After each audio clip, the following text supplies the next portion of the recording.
Hello everyone, today we are going over the differences between Procreate and Procreate Dreams and to help you decide which one is best for you. If you are a motion designer or an animator starting out and want to use a pencil and a paper or something that feels like that and don't know what software to use, this video is for you. Of course, with all the animation softwares we have on the iPad like Procreate, Procreate Dreams, Toon Squid, Rough Animator, we have so many softwares that it gets sometimes overwhelming. But today we are going to focus only on Procreate and Procreate Dreams since both of these softwares are the best to use for animation. However, as a beginner, once you start using both of these programs, you'll start noticing the differences between them and things that might affect the usability and workflow for you as a beginner. Let's start with the user interface. Of course, as we all know, animation is really time consuming, especially frame by frame animation. What makes Procreate really handful and amazing is that it keeps you focused. With all this easy interface, it makes you focus on what you're doing, on the drawing itself. And with only the frame by frame bar in the bottom and the pencil tool, it really keeps the process going. Procreate is a digital illustration platform which has amazing features for digital illustration and character design, and it also has an animation assist feature. If you are new to animation, Procreate is an amazing place to start. I remember myself when I started using Procreate, I felt like I was animating on paper, of course without the papers and without the pencils. It felt genuine and amazing. The first thing I noticed when I began using Procreate for animation is that it's so intuitive and friendly. And what I noticed about Procreate is that when you're animating, the way it's designed, it makes it very easy to navigate through tools without being overwhelmed, especially when you're beginning and you want to learn and explore more about the program and animation. Another beautiful thing I have noticed when using Procreate is that you can create shadows and highlights for your own character or for your subject while animating and then group these elements in one group and then it turns out to be one frame. However, there is some limitations I've noticed when using Procreate for animation.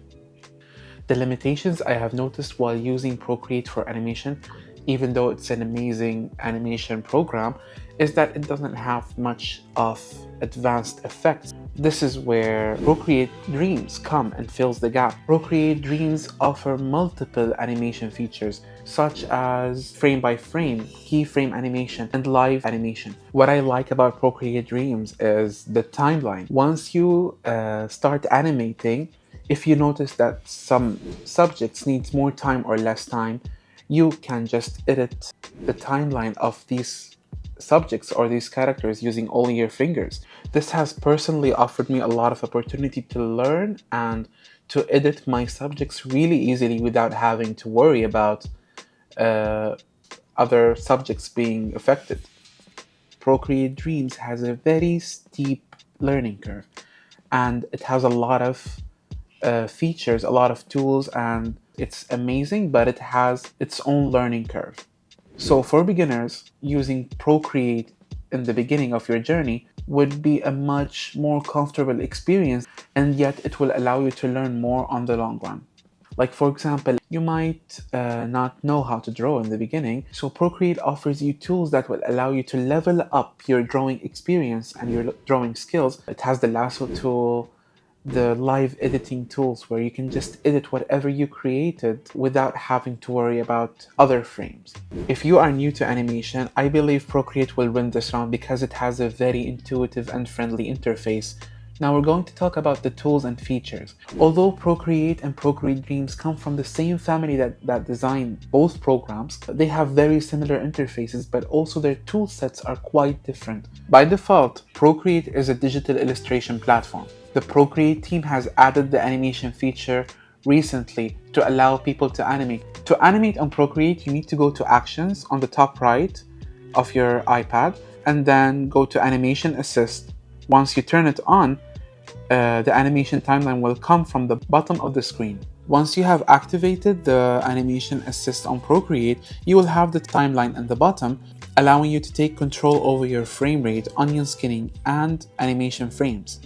As you will start to animate, you will start learning that frame rate and the timing is maybe the most important thing in animation.